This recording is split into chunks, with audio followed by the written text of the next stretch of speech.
Presiden Amerika Serikat Donald Trump kembali melontarkan pernyataan keras untuk meminta Iran membuka Selat Hormuz. Ia juga beberapa kali melontarkan akan meledakan jembatan hingga pembangkit listrik di Iran sehingga terasa seperti neraka. Namun sisi lain, ia menyebut perundingan juga hampir tercapai. Lalu sebenarnya bagaimana peluang perundingan kini dan kapan Selat Hormuz dan juga keamanan transportasi di sana bisa kembali terwujud? Kita diskusikan malam hari ini dengan Stanislaus Rianta, pengamat intelijen dan juga keamanan UI. Selamat malam, Pak Stanis. Selamat malam, Mbak. Pak Stanis, ini kan dini hari tadi ada tweet dari Presiden Donald Trump begitu ya, bahwa ia akan meledakkan Iran jika Selat Hormuz tak kunjung dibuka. Nah, apakah ini adalah wujud frustasi dari Presiden Trump karena tak kunjung memegang kendali dalam perang Washington versus Teheran ini? Ya, ini ancaman Trump yang kesekian kali dan Trump mengulur-ulur waktu, nampaknya ancamannya juga ditunda-tunda. Ini nampak ini semacam bukti bahwa sebenarnya ada sesuatu yang besar di Iran yang Trump mungkin tidak berani untuk melakukan itu. Kita tahu bahwa ancamannya sudah berkali-kali, termasuk menerjunkan pasukan, kemudian serangan darat. Tapi Iran itu justru menanggapi, ya mereka siap, mereka siap.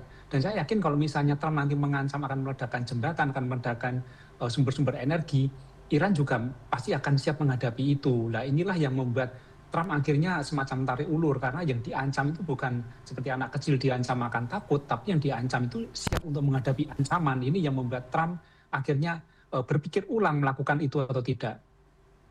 Ini artinya rasa-rasanya Amerika Serikat juga kebingungan begitu ya, bagaimana cara untuk menekan Iran untuk setidaknya kembali ke meja perundingan, kemudian juga salah satu isinya pasti adalah untuk membuka Selat Hormuz. Nah, kalau bicara soal perundingan, bagaimana sebenarnya Anda melihat perundingan, peluang dari perundingan itu begitu ya Pak Stanis, setelah negara-negara Eropa ini sebenarnya juga telah merespons konflik ini.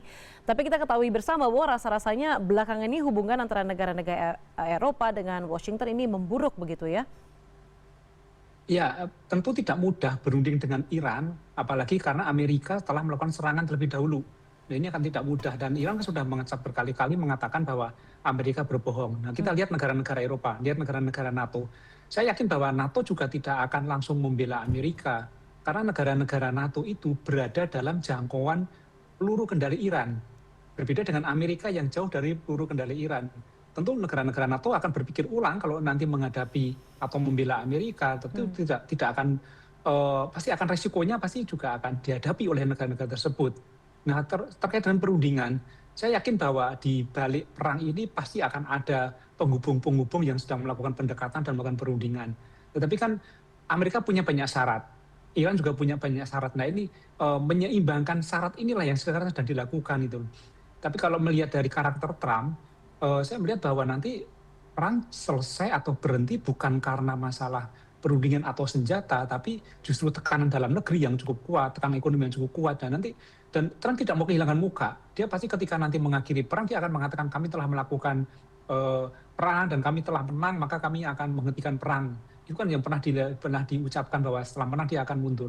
Dan Iran itu tidak akan pernah berhenti berperang karena Iran itu mempunyai basis ideologi. Masyarakatnya yang sudah disiapkan ketika kemarin ancaman menerjunkan pasukan Linut.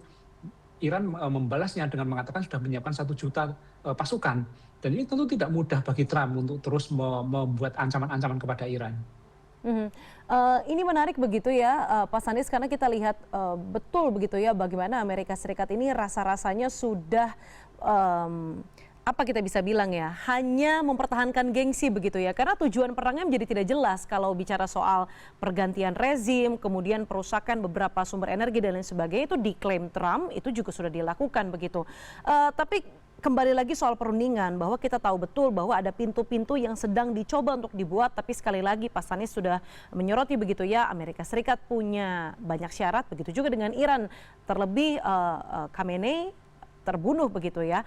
Ada pertemuan di Pakistan antara sejumlah negara begitu ya, salah satunya Uni Emirat Arab begitu ya, dan Pakistan ini dinilai sebagai mediator yang cukup cakap antara Amerika Serikat dan juga Iran. Bisakah sebenarnya satu negara ini jadi penengah atau sebenarnya butuh tangan yang lebih besar untuk meredam perang Iran dan juga Amerika Serikat dan juga Israel ini? Iya, saya kira tidak cukup satu negara. Ini perlu banyak tangan untuk mendorong terjadinya perundingan.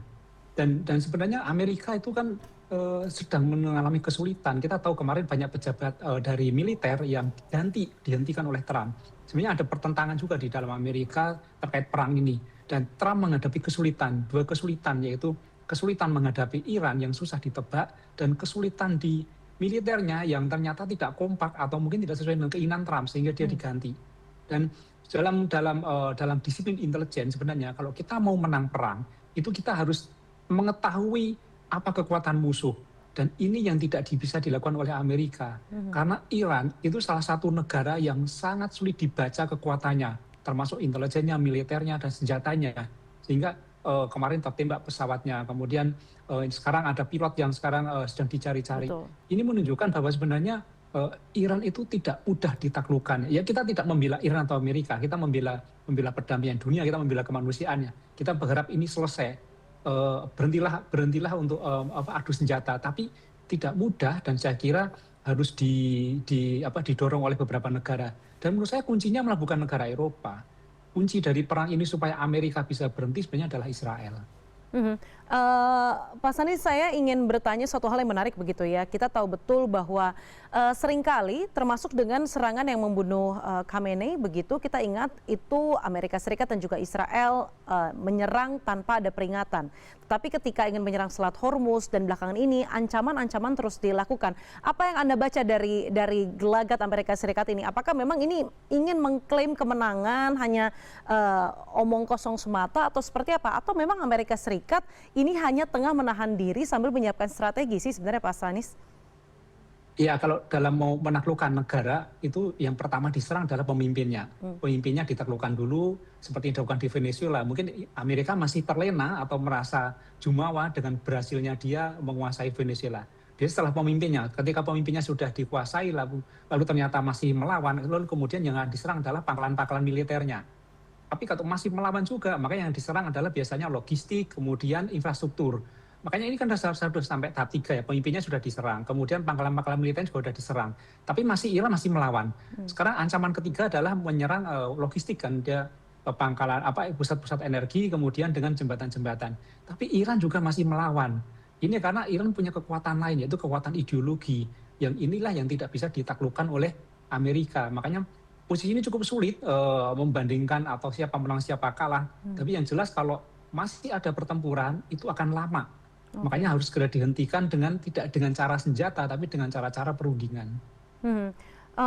Pak Sanis, ini kan kalau bicara soal konflik begitu ataupun perang antara Amerika Serikat, Israel versus Iran itu oke. Kita mungkin memahami kenapa negara-negara Eropa ataupun beberapa negara lainnya di kawasan Teluk tidak ingin ikut campur. Salah satunya mungkin urusan moralitas, kemudian tidak sesuai dengan hukum internasional dan lain sebagainya. Tapi kalau bicara soal Selat Hormuz, kenapa sekiranya negara-negara Eropa ataupun kawasan Teluk sampai sekarang itu belum mau ikut campur untuk bisa menekan Iran membuka Selat Hormuz, karena tentunya ini kan berdampak pada stabilitas ekonomi, karena berdampak pada kapasitas energi dari masing-masing negara begitu ya, termasuk di Indonesia.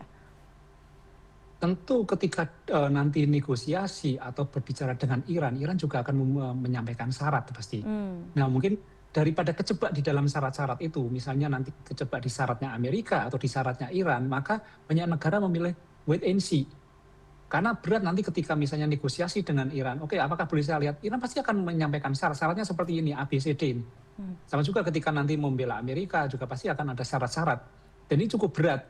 Makanya banyak negara memilih wait and see, walaupun itu akhirnya cukup berat bagi perekonomian sekarang ya. Tapi tidak ada pilihan lain. Karena berpihak kepada salah satu pihak ketika terjadi perang, itu sama saja dengan kerugian. Jadi perang itu tidak ada menang, tidak ada kalah. Perang itu pasti menghasilkan bencana. Makanya masuk ke dalam salah satu pihak juga pasti akan mendapatkan bencana. Pak Sani, saya ingin Anda mengomentari satu pernyataan begitu dari pemerintahan Iran. Ini adalah jembatan bisa dibangun, tapi kesempatan untuk menertibkan Amerika Serikat ini tidak datang dua kali. Apakah menurut Anda Trump ini akan jadi Presiden Amerika Serikat yang justru kontras dengan slogan Make America Great Again, atau justru ini adalah langkah yang tepat dari Presiden Amerika Trump untuk tetap bersikukuh dan berkonflik begitu ya, Washington versus Teheran ini? Ya, Iran tidak bisa disamakan dengan Venezuela saya kira. Dengan sekali serangan kemudian dia akan takluk atau bisa dikuasai. Dan perang ini kan sudah lama dan di internal Amerika juga sudah banyak pertentangan-pertentangan untuk menghentikan perang ini. Saya kira ini berbahaya bagi Trump ketika nanti melakukan serangan, apalagi seperti ancamannya misalnya menggunakan senjata-senjata yang nuklir atau apa yang nanti bisa menjadi bencana kemanusiaan. Jika ini dilakukan, saya yakin bahwa Amerika publiknya pasti akan protes dan ini akan berbahaya bagi karir politik Trump. Ini nanti yang justru akan menjadi hal besar yang bisa menghentikan Trump untuk tidak lanjut kepada perang yang lebih besar. Saya kira tekanan politik, tekanan ekonomi itu justru lebih efektif bagi Trump untuk menghentikan perang daripada tekanan-tekanan lain atau ancaman-ancaman senjata dari Iran. Mhm. Em, saya ingin juga bertanya soal prediksi sebenarnya langkah dari Presiden Ya. Amerika Serikat Donald Trump ini Pak Sanis. Karena bicara soal Trump sinyalnya sangat membingungkan. Hari ini mungkin bicara A, kemudian besok memberikan sinyal B. Eh, Apa menurut Anda langkah yang paling bijak dilakukan oleh Amerika Serikat saat ini? Karena melihat Amerika Serikat tidak ingin kehilangan muka, seringkali mengklaim telah melumpuhkan A, melumpuhkan B, tapi kita tahu betul bahwa juga ada ancaman-ancaman yang tapi tidak segera dilakukan. Misalnya soal ancaman Trump yang paling terbaru, menjadikan Iran sebagai neraka, tapi tak kunjung dilakukan. Apa menurut Anda langkah yang sebaiknya sebenarnya Amerika Serikat lakukan? Terutama kita tahu betul di November nanti ada pemilu sela begitu ya, sehingga tekanan domestik dan juga ekonomi ini penting bagi karir politik Trump seperti yang Pak Sani sampaikan. Ya, Iran kan tidak menuntut apa-apa sebenarnya, hentikan serang, jangan menyerang gitu. Saya kira nanti langkah terbaik adalah jeda perang, kemudian hentikan, kemudian ya udah berhenti saja gitu loh. Perkara nanti Trump mau menyatakan sudah menang atau apa, yang penting tidak menyerang Iran. Saya kira kalau Iran tidak diserang juga dia tidak akan menyerang gitu loh. Jadi sementara ini adalah lakukan jeda, walaupun ketegangan-ketegangan bukan secara fisik tapi secara mungkin secara propaganda, perang murah saraf akan terus terjadi. Tetapi saya kira ini langkah awal, jeda ini langkah awal untuk menciptakan perdamaian atau untuk tidak memperbesar bencana yang terjadi.